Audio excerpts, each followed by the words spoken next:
दोस्तों, स्वर्ग जाने का असली हकदार कौन है और वह कौन सा पाप है जो मनुष्य को नरक जाने से नहीं रोक सकता। आज एक धार्मिक कथा के माध्यम से हम आपको बताएंगे कि पूजा पाठ, दान, धर्म आदि प्रकार के करोड़ों पुण्य करने के बाद भी मनुष्य नरक में क्यों जाता है और अत्यधिक पाप करने पर भी किस पुण्य के लिए मनुष्य को स्वर्ग की प्राप्ति होती है। तो चलिए शुरू करते हैं। दोस्तों, मध्य देश की बात है। एक ही समय पर 5 मनुष्यों की मृत्यु हो जाती है और वे सभी यमलोक में पहुंच जाते हैं। यमलोक का दृश्य देखकर वे भयभीत हो जाते हैं।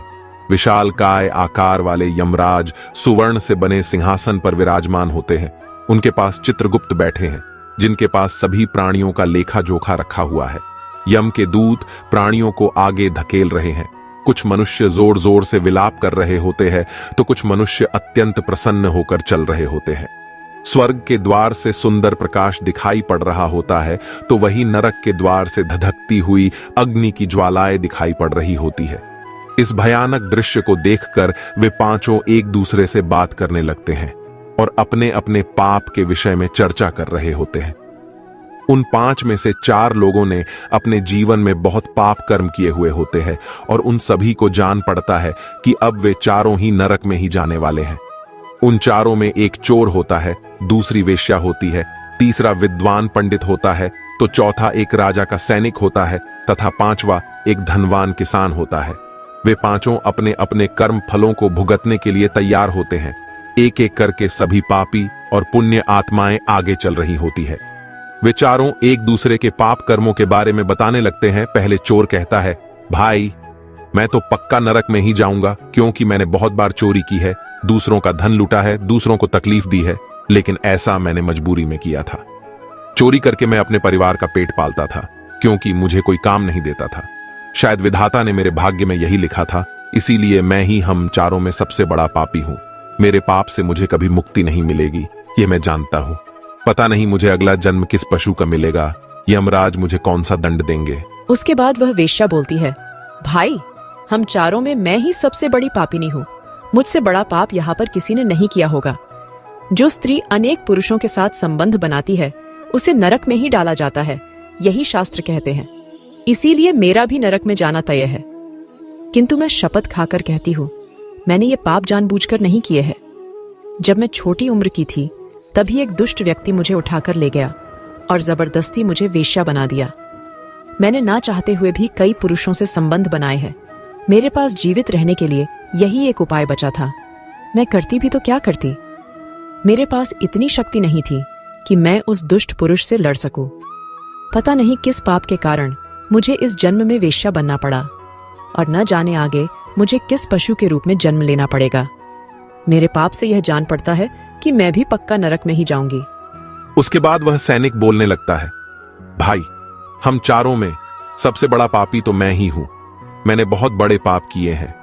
मैं राजा का सिपाही था, इसीलिए मैं लोगों पर जोर जबरदस्ती करता था। मैंने कितनों के प्राण लिए हैं, ना जाने कितने मासूम लोगों को सताया है, ना जाने कितने निर्दोष लोगों को मेरे हाथ से दंड मिला है। यमराज मुझे कभी क्षमा नहीं करेंगे और मैं निश्चित ही नरक में ही जाऊंगा।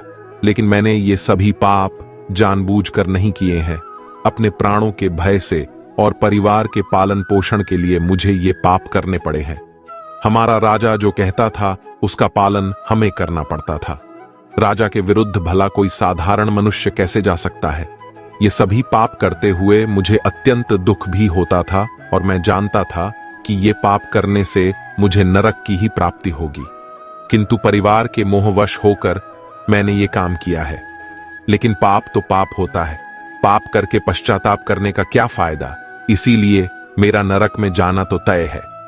उसके बाद वह विद्वान पंडित बोलता है, भाई, हम चारों में से सबसे बड़ा पापी तो मैं हूं। तुम लोगों ने जो पाप किए हैं वो जाने अनजाने में किए हैं, या किसी ने तुमसे जबरदस्ती करवाए हैं या मजबूरी में किए हैं। किंतु मैं तो विद्वान था। मैं सब सत्य असत्य जानता था। मुझे सच और झूठ का ज्ञान था, लेकिन फिर भी मैंने धन के लोभवश ये पाप किए हैं। शास्त्र कहते हैं कि जो सब कुछ जानकर भी पाप करता है वह निश्चित ही नरक में गिरता है। मैंने अपने ज्ञान का दुरुपयोग किया है। मैंने अपने ज्ञान का उपयोग लोगों की सहायता के लिए नहीं, बल्कि धन को कमाने के लिए किया है। मेरे घर की परिस्थिति अत्यंत गरीब थी। मेरे पिता भिक्षा मांगकर गुजारा करते थे, लेकिन मैंने अपने घर की गरीबी को दूर करने के लिए धन लेकर ज्ञान देने की चेष्टा की है। शास्त्र कहते हैं, जो विद्वान ब्राह्मण अपने ज्ञान का दुरुपयोग करता है उसे निश्चित ही नरक में जाना पड़ता है। मैंने लोगों को ज्ञान देने के बदले में उनसे धन लिया है, कभी किसी को मुफ्त में ज्ञान नहीं दिया। इसीलिए आप चारों में सबसे बड़ा पापी तो मैं ही हूं और मुझे ही नरक में जाना पड़ेगा। उन चारों की बात सुनकर वह धनी किसान हंस पड़ा और बोलने लगा, तुम चारों तो इतने बड़े पापी हो कि तुम लोगों को नरक में जाना ही पड़ेगा। तुम लोगों ने घोर पाप किए हैं और इसीलिए यमराज तुम लोगों को कभी माफ नहीं करेंगे। यहां पर मौजूद मैं अकेला ही सबसे अधिक पुण्यवान हूं। मैंने अपने जीवन में बहुत पूजा पाठ किया है, ब्राह्मणों को दान दक्षिणा दी है, मैंने मृत्यु से पूर्व गाय का दान भी किया है और अब मेरे सभी पुत्र पौत्र मेरी आत्मा की मुक्ति के लिए बड़े कार्यक्रम का आयोजन कर रहे हैं। वे मेरे लिए श्राद्ध, दान, तर्पण कर रहे हैं, यज्ञ कर रहे हैं। इसीलिए मैं सबसे अधिक पुण्यवान हूं। मेरी 3 पत्नियां और 10 पुत्र हैं। इतने लोग मेरी मुक्ति के लिए उपाय कर रहे हैं। और हां, मैंने अपने जीवन में कभी कोई पाप नहीं किया है और जाने अनजाने में किए भी होंगे तो मेरे पुत्रों के श्राद्ध आदि के कार्यों द्वारा मेरे पाप भी नष्ट हो जाएंगे। मैं नित्य देव पूजा करता था, मंदिर जाता था, द्वार पर आए अतिथियों को भोजन कराता था। इसीलिए मुझे पूरा विश्वास है कि यमराज मुझे नरक में नहीं डालेंगे और मुझे मोक्ष की प्राप्ति निश्चित ही होगी। फिर वे पांचों धीरे धीरे आगे बढ़ने लगते हैं और फिर जब उनका समय आता है तो उन पांचों के पाप और पुण्य के कर्मों का मूल्यांकन किया जाता है। सबसे पहले बारी आती है उस चोर की और फिर चित्रगुप्त उसका लेखा जोखा निकालते हैं।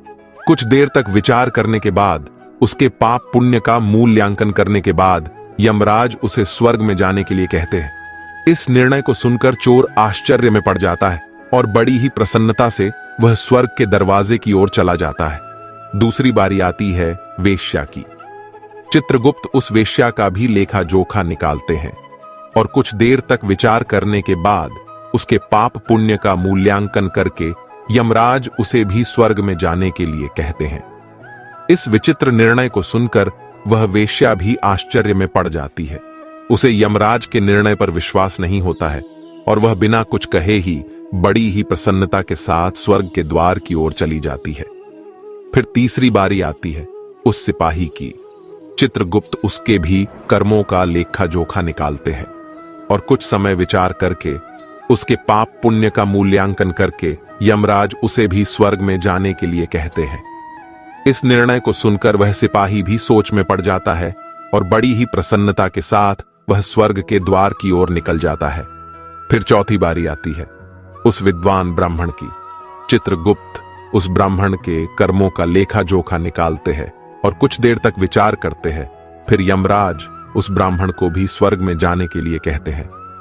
फिर वह विद्वान ब्राह्मण विचार करता है, मैंने तो पाप किया है, फिर मुझे क्यों स्वर्ग में भेज रहे हैं। फिर वह भी मन ही मन प्रसन्न होकर स्वर्ग के द्वार की ओर चलने लगता है। उन चारों को स्वर्ग में जाता देख वह धनवान किसान बहुत दुखी और क्रोधित हो जाता है। वह सोचने लगता है कि ये कैसा न्याय है, इन पापियों को स्वर्ग जाने का मौका मिल रहा है, फिर मैंने जो पुण्य के काम किए हैं उनका क्या। पापी और पुण्यवान एक ही जगह पर डाले जाएंगे तो पुण्य करने का फायदा ही क्या। फिर उस धनवान किसान को यम के दूत जोर से धकेल देते हैं और कहते हैं, अरे पापी, तू आगे चल, तुझे नरक में डाला जाएगा, यमराज तुझे माफ नहीं करेंगे।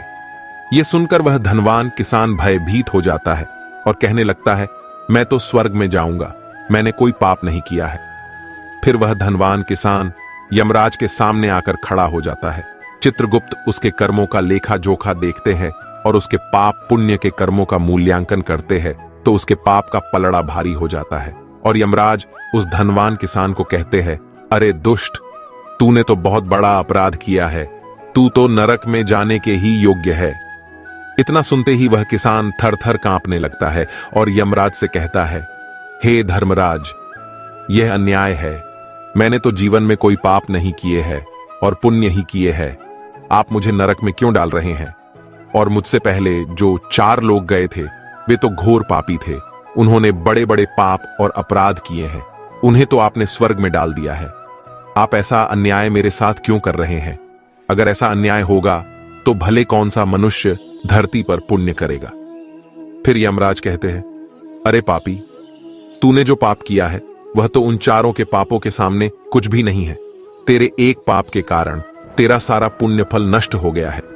यदि तूने यह पाप नहीं किया होता तो तू स्वर्ग में जा सकता था, लेकिन तूने यह पाप जानबूझकर किया है, इसीलिए तुझे नरक में अवश्य जाना पड़ेगा। उस चोर ने तो मजबूरी में चोरी की थी, किंतु वह चोर दूसरों की भूख मिटाता था, गरीबों को दान करता था। उसने कभी किसी निर्दोष और गरीब व्यक्ति के घर चोरी नहीं की। उसके पुण्य कर्म उसके पाप से अधिक थे, इसीलिए वह स्वर्ग में गया। दूसरी जो वेश्या थी वह अपने मन से वेश्या नहीं थी, उसे जबरदस्ती डाला गया था और उस वेश्या ने केवल अपने शरीर को पीड़ा दी है, लेकिन बाकी कार्य तो उसने पुण्य के ही किए हैं। वह पशु पक्षियों को रोज दाना डालती थी, जानवरों की सेवा करती थी, इसीलिए उसका भी पुण्य पाप से बड़ा था। तीसरा, वह सिपाही था जिसने राजा के हुकूम का पालन किया था, किंतु उसने भी बहुत पुण्य के काम किए हैं। उसने कई बेसहारा लोगों की मदद की है, इसीलिए वह भी स्वर्ग में ही गया है। और चौथा, वह विद्वान ब्राह्मण था। उसने अपने ज्ञान का दुरुपयोग अवश्य किया है, किंतु वह नित्य गाय की सेवा करता था, दान धर्म करता था, इसीलिए उसके भी पुण्य पाप से अधिक थे और वह भी स्वर्ग में ही गया है। इतना सुनकर वह धनवान किसान बोलता है, हे धर्मराज, इन चारों ने जो भी पुण्य किए हैं वो तो मैंने भी किए हैं, बल्कि उनसे ज्यादा किए हैं। फिर भी मैंने ऐसा कौन सा पाप किया है जो मुझे नरक में भेजा जा रहा है। यमराज कहते हैं, हे दुष्ट, याद कर तूने उस अबला विधवा नारी पर गलत लांछन लगाया था कि उसने तेरे घर पर चोरी की है, और इसके साथ ही तूने उसके ऊपर कई अन्य गलत लांछन लगाए थे। उसे व्यभिचारिणी और वेश्या कहकर उसके चरित्र का हनन किया है, और राजा ने उसे सत्य समझकर उस अबला विधवा नारी को मृत्यु दंड दे दिया था। हे पापी, मनुष्य ब्रह्म हत्या, चोरी, मदिरापान आदि प्रकार के घोर पापों से भी प्रायश्चित करके मुक्त हो सकता है, किंतु दूसरों पर गलत लांछन लगाने पर कोई प्रायश्चित नहीं है। जो दूसरों पर गलत आरोप करता है, सत्य जानकर भी दूसरों को झूठ कहकर उनके ऊपर दोष डालता है, वह तो सबसे बड़ा पापी है। उसके द्वारा किए गए सभी पुण्य नष्ट हो जाते हैं। इसीलिए तूने जितने भी पुण्य किए हैं वे सभी उस एक पाप के कारण नष्ट हो गए। फिर यमराज